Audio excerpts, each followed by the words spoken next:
बच्चों, सबसे पहले आपको स्वतंत्रता दिवस की हार्दिक शुभकामनाएं। हमने शायद कभी ऐसा नहीं सोचा होगा कि स्वतंत्रता दिवस की शुभकामनाएं हमें फ़ोन के माध्यम से देनी होंगी। यह सब समय की बात है और हम सभी आशा करते हैं कि शीघ्र ही यह समय जो है परिवर्तित होगा और पुनः हम वैसी ही स्थिति में आ पाएंगे जैसे हम पहले थे। इसी सकारात्मक विचार के साथ हम आज अपनी कक्षा प्रारंभ करते हैं और आज हम व्याकरण पढ़ेंगे, जिसके अंतर्गत शब्द विचार का अध्ययन किया जाएगा। यह सभी अध्ययन हम व्याकरण के अंतर्गत करते हैं। व्याकरण एक शास्त्र है और जिसके 3 अंग हैं।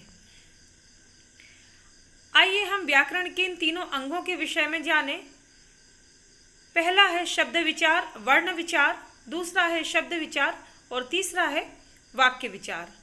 बच्चों, पिछली कक्षा में आपने वर्ण विचार के विषय में पढ़ा है। वर्ण विचार से मेरा तात्पर्य है कि वर्णों की संख्या कितनी है, वर्णों का क्रम क्या है, उसमें अनुस्वार अनुनासिक क्या है, पंचम वर्ण क्या है, संयुक्त वर्ण क्या है। यह सभी चीज़ें आपने वर्ण विचार के अंतर्गत पढ़ी हैं। ध्वनि, कौन सी ध्वनि वर्णों की कहाँ से निकलती है, कौन सी कंठ से निकलती है, कौन सी तालु से निकलती है, कौन सी दंत से निकलती है। अब आपको शायद पिछला पढ़ा हुआ याद आ गया होगा। आप चाहें तो अपनी पिछली कक्षा की व्याकरण की कॉपी निकालकर देख सकते हैं। यह सभी हमने पिछली कक्षा में पढ़ा है। इसके पश्चात आता है शब्द विचार, जिसके विषय में भी हम प्रारंभिक ज्ञान पिछली कक्षा में ले चुके हैं। इसे मैं पुनः पढ़ा रही हूँ। और तीसरा है वाक्य विचार, जिसे भी हमने पिछली कक्षा में कुछ अध्ययन किया है, परंतु विस्तार से हम इस वर्ष अध्ययन करेंगे। तो बच्चों, आज बारी है शब्द विचार की, जिसका आज हम अध्ययन करने जा रहे हैं। सबसे पहले तो शब्द की परिभाषा कि शब्द क्या है।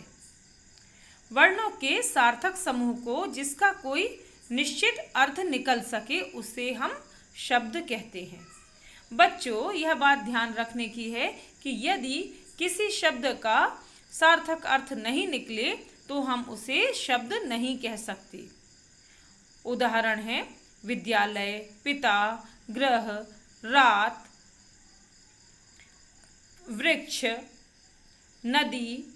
बहुत सारे ऐसे उदाहरण, जितने भी हमारे आसपास चीज़ें हैं उन सभी चीज़ों के या वस्तुओं के नाम हैं और वह सभी नाम सार्थक हैं और ये वही शब्द कहलाते हैं। परंतु यदि जिसका कोई अर्थ ना निकले उसको हम शब्द नहीं कह सकते। अब आती है बात शब्द के भेदों की। पहला है उत्पत्ति या स्रोत के आधार पर। उत्पत्ति यानी कहाँ से शब्द आया, किसी भी भाषा में कहाँ से वह शब्द आया, उसका स्रोत क्या है, तो उस आधार पर पहला शब्द भेद किया गया है। और दूसरा है रचना के आधार पर। रचना का अर्थ है बनावट या कंस्ट्रक्शन, कि शब्द को बनाया कैसे गया, उसकी रचना कैसे हुई है। तीसरा है अर्थ के आधार पर। अर्थ का अर्थ होता है मतलब, मीनिंग, कि शब्द को सुनकर के आप क्या अर्थ लगा रहे हो, तो उस आधार पर शब्द के भेद होते हैं। अगला है प्रयोग के आधार पर, यानी हम किसी भी भाषा का प्रयोग, शब्द का प्रयोग व्याकरण का आधार लेकर ही करते हैं। तो भाषा में किस प्रकार से शब्द प्रयोग होते हैं उसके लिए व्याकरण का सहारा लिया जाता है और इस आधार पर जो है शब्दों के भेद होते हैं। आइए हम इनका विस्तृत अध्ययन करते हैं। यहाँ आपने देखा है शब्द और आप देख रहे हैं ये पूरा एक चार्ट है। बच्चों, यह सभी चीज़ें जितनी भी आपको इन स्लाइड्स में दी जा रही हैं, इन्हें आपको कॉपी में भी लिखना है, क्योंकि यदि आप कॉपी में लिखोगे तो आपको ठीक तरीके से समझ में आ जाएंगी। यहाँ पे आप देखेंगे अर्थ के आधार पर, अर्थ के आधार पर है सार्थक और निरर्थक शब्द। अच्छा बच्चों, यहाँ पर हम कैसे चल रहे हैं कि सरल से कठिन की ओर चल रहे हैं। तो जो चीज़ें सरल है ना, हम उनको पहले पढ़ रहे हैं, और जो थोड़ी थोड़ी मुश्किल है उनको हम बाद में पढ़ेंगे। तो सबसे सरल जो होते हैं वो होते हैं कौन से, अर्थ के आधार पर। आप क्लास मतलब कक्षा 3 से आप इनके विषय में पढ़ रहे होगी, कम से कम कक्षा 3 से, हो सकता है आपने कक्षा 2 में भी इसको पढ़ा होगा।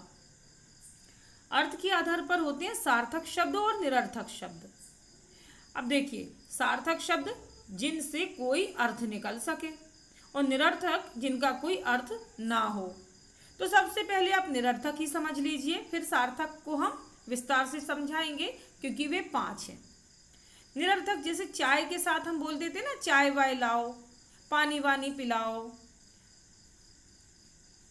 तो ये जो शब्द होते हैं ये निरर्थक होते हैं। एक सार्थक शब्द के साथ एक निरर्थक शब्द को जोड़ दिया जाता है, और जिसके कारण वह एक शब्द उस सार्थक शब्द के साथ जुड़ा तो होता है परंतु उसका कोई अर्थ नहीं होता।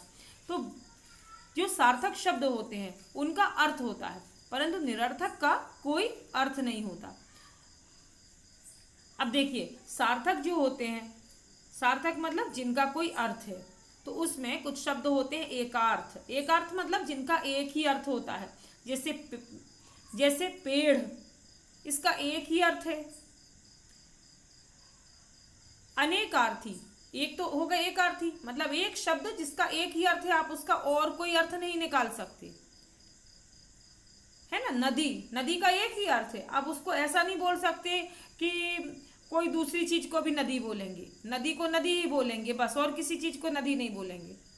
परंतु अनेकार्थी शब्द कैसे होते हैं, जिनको हम एक ही शब्द के अलग अलग अर्थ निकाल लेंगे। जैसे कि हार, हार शब्द का अर्थ है पराजय, और हार का अर्थ होता है एक माला, ठीक है। उत्तर, उत्तर एक दिशा होती है, उत्तर जवाब को भी बोला जाता है। तो इस प्रकार से ये हो गए कौन से शब्द, अनेकार्थी शब्द। पर्यायवाची मतलब एक ही शब्द के अनेक अनेक नाम, जैसे सूर्य को हम दिवाकर भी बोलते हैं, दिनकर भी बोलते हैं, रवि भी बोलते हैं, तो ये क्या होगा, पर्याय। आपने सभी ने इन सबको पढ़ा है। विलोम शब्द, विपरीतार्थक शब्द, जैसे पास का दूर, तो ये जो है शब्द आप सब पढ़ चुके हैं पिछली कक्षाओं में। अगली चीज है समानभाषी शब्द युग्म। समानभाषी मतलब समान सुनाई देने वाले परंतु जिनके अर्थ अलग अलग होते हैं, जैसे अवधि और अवधि। जो अवधि में छोटी की मात्रा होती है वह होती है समय, और अवधि, अवधि होती है भाषा। तो ये कैसे होगा, समान भाषी, समान आभास, जिनका आभास तो होता है कि एक जैसे हैं परंतु इनके जो है अर्थ अलग अलग होते हैं। चिंता और चिता, ये दोनों एक जैसे हैं शब्द परंतु थोड़ा सा अंतर है, और जिसके कारण ये एक जैसे दिखाई देते हैं परंतु इनके अर्थ अलग अलग नहीं होते। तो बच्चों, मैंने आप लोगों के लिए क्या समझाया, अर्थ के आधार पर जो शब्द हैं वह आपको समझाए। दूसरा है उत्पत्ति के आधार पर। उत्पत्ति मतलब किसी भी भाषा में शब्द कहाँ से आए। तो हमारी जो भाषा है हिंदी, उसका स्रोत है संस्कृत, यानी हिंदी की जो माँ है वह है संस्कृत। तो हिंदी में जो भी शब्द आए हैं वह संस्कृत से आए हैं। इसलिए जो संस्कृत से शब्द हिंदी में आए हैं वह कहलाते हैं तत्सम। उन्हीं का हिंदी में प्रयोग जब हम करने लग जाते हैं तो वे हो जाते हैं तद्भव। देश में बहुत सारी भाषाएं हैं, बोलियां हैं, उन देशी बोलियों के जो शब्द हैं हिंदी में आ गए उन्हें हम बोलते हैं देशज। और विदेशी भाषाओं के प्रभाव से जो विदेशी शब्द हमारी भाषा में आ गए हैं वह कहलाते हैं विदेशज। तो इस प्रकार से हमारी भाषा में शब्द 4 प्रकार से आए हैं, तत्सम, तद्भव, देशज और विदेशज। संस्कृत के प्रभाव से, फिर भाषा के प्रभाव से उसमें बदलाव हुआ, देशी बोलियों के शब्द आए और विदेशी लोगों के प्रभाव के कारण हमारी भाषा में विदेशी शब्द आ गए। हम आज इतने सारे विदेशी शब्दों का प्रयोग करते हैं कि कई बार तो हम यह पहचान भी नहीं पाते हैं कि ये विदेशी शब्द हैं। अब अगला है रचना के आधार पर शब्द के भेद। बच्चों ये थोड़े मुश्किल हैं, ध्यानपूर्वक इन्हें हमें पढ़ना है। रूढ़ शब्द, यौगिक शब्द और योग रूढ़ शब्द, ये है रचना के आधार पर शब्द के भेद। रूढ़, यौगिक और योग रूढ़। बच्चों रूढ़ शब्द वह शब्द हैं जिन्हें हम खंड करें, टुकड़े करें तो कोई भी सार्थक शब्द हमें प्राप्त नहीं हो। जैसे कि घर, घ और र, इन्हें हमने जब टुकड़ा किया यानी घ और रा को तोड़ा तो हमें कोई भी सार्थक शब्द नहीं मिले। जब भी किसी शब्द को तोड़ा और जब सार्थक शब्द नहीं मिले तो वह शब्द रूढ़ कहलाता है। दूसरा है यौगिक शब्द। यौगिक मतलब जोड़कर बनने वाले शब्द, जैसे बैलगाड़ी, बैल और गाड़ी से एक शब्द बन गया बैलगाड़ी, है ना। पाठशाला, पुस्तकालय, ये सभी शब्द हैं यौगिक शब्द। इसके बाद आते हैं योग रूढ़ शब्द। योग रूढ़ शब्द वे शब्द हैं जो किसी एक शब्द में किसी एक अर्थ में रूढ़ हो जाते हैं। इसमें योग वाला यौगिक का भी गुण है और इसमें रूढ़ वाला भी गुण है। ये जो है योग रूढ़ शब्द किसी एक अर्थ में ही रूढ़ रहता है। ये इसमें जितने भी आप पढ़ेंगे बहुव्रीहि समास के जितने भी उदाहरण हैं वे सभी योग रूढ़ शब्द में आ जाएंगे। यानी वे जुड़ा भी होता है और जोड़ने के बाद इसको जो है हम तोड़ करके ये जुड़ा हुआ शब्द भी होता है, परंतु इसे हम किसी विशेष अर्थ में ही प्रयोग करते हैं और कहीं इसका हम प्रयोग नहीं कर सकते। जैसे कि दशानन, चतुर्मुख, शूर्पकर्ण, ये जो सभी शब्द हैं ये कैसे हैं? योग रूढ़ शब्द हैं जिन्हें केवल हम एक ही अर्थ में प्रयोग करते हैं। ओके, तो आपको ये बात समझ में आई होगी। अब आती है बात प्रयोग के आधार पर शब्द। तो प्रयोग के आधार पर हैं विकारी शब्द और अविकारी शब्द। विकारी संज्ञा, सर्वनाम, विशेषण और क्रिया आते हैं और अविकारी में क्रिया, विशेषण, संबंध बोधक, समुच्चय बोधक और विस्मयादि बोधक। इन सभी का अध्ययन आपने हालांकि पिछली कक्षा में भी किया है, परंतु विस्तृत रूप से अध्ययन करना आवश्यक है और साथ ही साथ यह आपके व्याकरण के पाठ्यक्रम में सम्मिलित है, तो आपको इन्हें बहुत अच्छे से पढ़ना है। अब हम अगली स्लाइड की ओर चलते हैं जहाँ पर हम पुनः इन चीज़ों को पढ़ेंगे। देखिए यहाँ पर यह सभी चीज़ें आपको पुनः दी गई हैं। ये इसलिए दी गई हैं जिससे कि आप इनको अपनी कॉपी में भी लिख सकें। अर्थ के आधार पर जो शब्द के भेद हैं, देखिए यहाँ पर भी वही चीज़ें हैं जो मैंने आपको पिछली स्लाइड में समझाई हैं। सार्थक शब्द और निरर्थक शब्द। सार्थक शब्द जिन शब्दों का कोई निश्चित अर्थ होता है उन्हें हम सार्थक शब्द कहते हैं। जैसे कलम, कोयल, घर, इनका कोई सार्थक अर्थ है। अब यदि हम इसके साथ ही बोलते हैं कलम वलम, कोयल ओयल, घर वर, तो ये जो साथ में जोड़ दिया है यह शब्द क्या कहलाएगा? यह निरर्थक शब्द हो जाएगा। देखिए निरर्थक शब्द क्या है?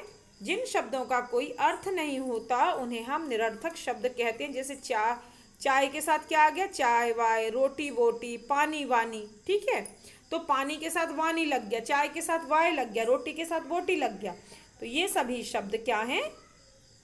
निरर्थक शब्द हैं। अब हम सार्थक शब्दों के अंतर्गत जिनका हम अध्ययन करने वाले हैं वह है पहला एकार्थक शब्द। एकार्थक शब्द वह है जिसका केवल एक ही अर्थ होता है, जैसे कि आभूषण, जैसे कि नृत्य, जैसे कि कथा। इनका केवल एक ही अर्थ होता है और कोई अर्थ नहीं होता है। स्लाइड में लिखा हुआ है, आप इसको देख सकते हैं। बच्चों हर एक चीज़ के आपको नोट्स बनाना बहुत आवश्यक है, अन्यथा आप भूल जाएंगे पढ़ी हुई चीज़ों को। अब आती है बात अनेकार्थक शब्द की। एक ही शब्द जिसके अनेक अर्थ हों। पिछली स्लाइड में भी मैंने आपको बताया था। यहाँ कुछ अन्य उदाहरण है, कनक, कर, आम और अंक, जिन्हें आप पढ़ सकते हैं और आप समझ सकते हैं। चूँकि आप 8वीं कक्षा पास करके आए हैं और आपने यह सब चीज़ें पिछली कक्षा में भी बहुत अच्छे से पढ़ी हैं और मुझे विश्वास है कि आपको सब कुछ पढ़ा हुआ याद आ रहा होगा और आप समझ पा रहे होंगे कि इसे मुझे कैसे करना है। ठीक है, कनक का जो अर्थ है वह है गेहूं, गेहूं, धतूरा, पलाश को भी बोलते हैं, पलाश और सोना। बच्चों, पलाश का अर्थ आप जानते हैं, टेसू, जिसमें तोते की चोंच के जैसे गर्मियों में केसरिया रंग के फूल आते हैं, वह होता है टेसू, जिसके होली पर रंग भी बनाए जाते हैं। ठीक है, धतूरा तो जहरीला होता है ना। गेहूं को भी कनक कहा जाता है और स्वर्ण को भी कनक कहा जाता है। आरती में आता है ना, कनक सिंहासन, सोने के सिंहासन, कनक सिंहासन आप विराजें। तो इस प्रकार के जो शब्द हैं हमारी भाषा में कहीं ना कहीं शामिल होते हैं और हमें इनके अर्थ पता चल जाते हैं। कर, कर का अर्थ है हाथ, किरण, टैक्स और सूंड। हाथी की सूंड को भी कर कहा जाता है, हाथ को भी कर कहते हैं ना, करबद्ध निवेदन है ना। और सूर्य की जो किरण है वह भी कर कहलाती हैं, दिन कर।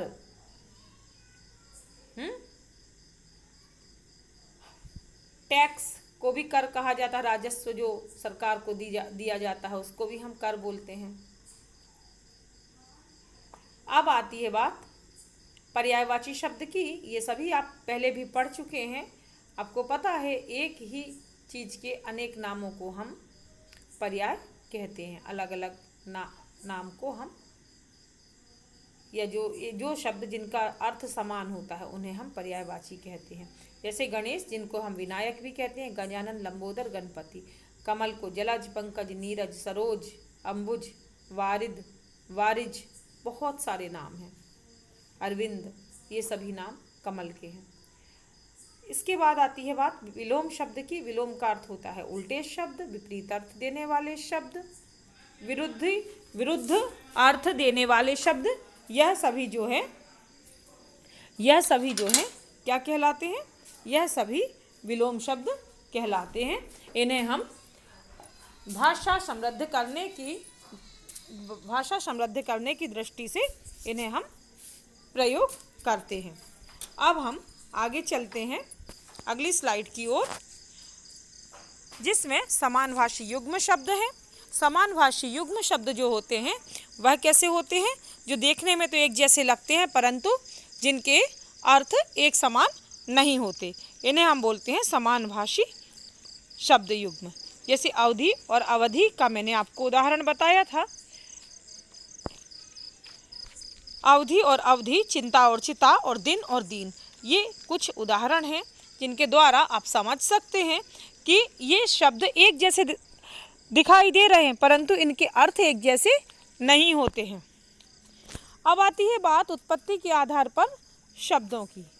उत्पत्ति के आधार पर जो शब्द हैं वह कुछ इस प्रकार हैं: तत्सम शब्द, तद्भव शब्द, देशज शब्द और विदेशज शब्द। ठीक है, तो तत्सम शब्द कौन से होते हैं? तत्सम शब्द वे होते हैं जो संस्कृत से सीधे हमारी भाषा में आए हैं। तत् और सम, तत् और सम से मिलकर बना है तत्सम। सम का देखिए, तत् का मतलब होता है उस, तथा सम का अर्थ है समान। किसके समान? उस संस्कृत के समान जिससे शब्द हमारी भाषा में आए हैं, उस संस्कृत के समान। संस्कृत के वे शब्द जिनका प्रयोग हिंदी भाषा में ज्यों का त्यों किया जाता है उन्हें हम तत्सम कहते हैं। जैसे अग्नि, जल, ग्रह, सूर्य, यह सभी। अब आपको तत्सम का अर्थ समझ में आ गया होगा। कैसे? तत्सम मतलब उसके समान। किसके समान? संस्कृत के समान, जिससे वह हमारी भाषा में आए हैं। अब देखिए तद्भव। तद्भव का अर्थ क्या है? तत् अर्थात उस संस्कृत से, उससे मतलब संस्कृत से, और भव मतलब उत्पन्न या विकसित, तो उससे उत्पन्न या विकसित। तो क्या होता है कि तत्सम क्या है? उसके जैसा, और तद्भव क्या है? उससे उत्पन्न हुआ या उससे विकसित हुआ, तो उसे हम क्या कहते हैं? तद्भव। जैसे तत्सम शब्द क्या है? अग्नि। अब अग्नि का तद्भव क्या बन गया? आग। अर्पण का बन गया अर्पण, पुत्र का पूत और अश्रु का आंसू। ये क्या है? एक तरफ तत्सम शब्द दिए हुए हैं, एक तरफ तद्भव शब्द दिए हुए हैं। अगला है देशज शब्द, जो शब्द स्थानीय या क्षेत्रीय प्रभाव से आवश्यकता अनुसार हिंदी भाषा में आ गए हैं। कैसे आए हैं? क्षेत्रीय भाषा के प्रभाव से आवश्यकता के अनुसार हमें लगा अपनी भाषा में इसको जोड़ना है, तो हमने उसे हिंदी में प्रयोग करना प्रारंभ कर दिया। तो वे शब्द क्या कहलाते हैं? देशज शब्द। देशी भाषाओं से यानी कि देश की अन्य भाषाओं से, बोलियों से हमारी भाषा में आ गए। जैसे डिबिया, लोटा, खिचड़ी, खटिया, थैला, पगड़ी, ये सभी हिंदी के, जो कहना चाहिए, जो हिंदी हमारी परिष्कृत जो हिंदी है उसके शब्द नहीं हैं, ये शब्द देशज हैं। यानी कि दूसरी जो हमारी बोलियां हैं, उन क्षेत्रीय बोलियां हैं, उनके प्रभाव से यह हमारी भाषा में आए हैं। अब आई बात विदेशी शब्दों की। हमारे देश में प्राचीन काल से बहुत से लोग भारत की सभ्यता संस्कृति को जानने के लिए आते रहे हैं। साथ ही साथ बहुत सारे लोग आक्रमण के उद्देश्य से आए हैं, बहुत सारे लोग देश पर कब्जा करने के लिए आए हैं, अपने उपनिवेश बनाने के लिए आए हैं, कई लूटने के लिए आए हैं। चाहे उनका उद्देश्य कुछ भी रहा हो, परंतु फिर भी जब लोग आए, लोग रहे, तो उनकी संस्कृति और हमारी संस्कृति का, हमारी बोली और उनकी बोली का, हमारे खान पान और उनके खान पान का आदान प्रदान हुआ, और इस प्रकार से हमारी बोली में बहुत सारे विदेशी शब्द आ गए। आज हम इतने सारे विदेशी शब्दों का प्रयोग करते हैं कि हम उसमें से कई बार हिंदी भाषा के शब्द चुनकर निकालें। कई बार ऐसा हो कहना भी अतिशयोक्ति नहीं होगा। अंग्रेजी भाषा के शब्द हम अपनी भाषा में इतना अधिक करते हैं कि आज हमारे आसपास जिन वस्तुओं के प्रयोग हम करते हैं, उन सभी वस्तुओं के नाम हम अंग्रेजी में ही लेते हैं, और हम अपनी जो बोली है उसका हम हिंदी का प्रयोग करते हैं, परंतु चीज़ों के नाम हम अंग्रेजी में लेते हैं। Telephone, college, station, tailor, file, desk, table, bench, blackboard, chalk, pencil, pen, जितनी बैग, बॉटल, टिफ़िन, कितनी चीज़ें हमारे उपयोग की हैं, वे सब हम अंग्रेजी में प्रयोग करते हैं। अरबी भाषा के शब्द तारीख, दुनिया, शादी, हलवाई और भी बहुत सारे शब्द हैं। फारसी के अखबार, ज़मीन, खजाना, गुलाब, जानवर। पुर्तगाली आलू, अचार, पपीता, और वो लीची है, चाली नहीं है बेटा, वो गलत टाइप हो गया है, so please do correct it, है ना। तो लीची है। ये सभी शब्द पुर्तगाली भाषा के। तो कैसे आए?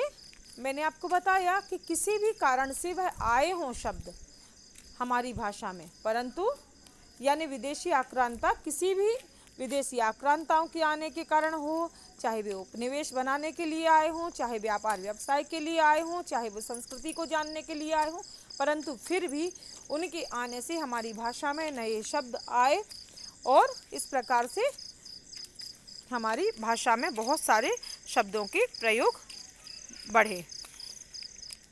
बच्चों, चूँकि हम इतना अधिक, यदि हमने इसमें 4 चीज़ें हैं ना, तो इसमें हमने आज 2 का अध्ययन विस्तृत रूप से किया है। अगली 2 चीज़ों का अध्ययन हम अगली स्लाइड में करेंगे, अगली कक्षा में करेंगे, क्योंकि एक साथ इतना अधिक कार्य आपको करना भी और समझना भी मुश्किल होगा। सो जितना भी आपने अभी पढ़ा है उसको आपको अपनी कॉपी में लिखना है, और साथ ही साथ ये जो प्रश्न दिए हैं इन प्रश्नों को भी करना है।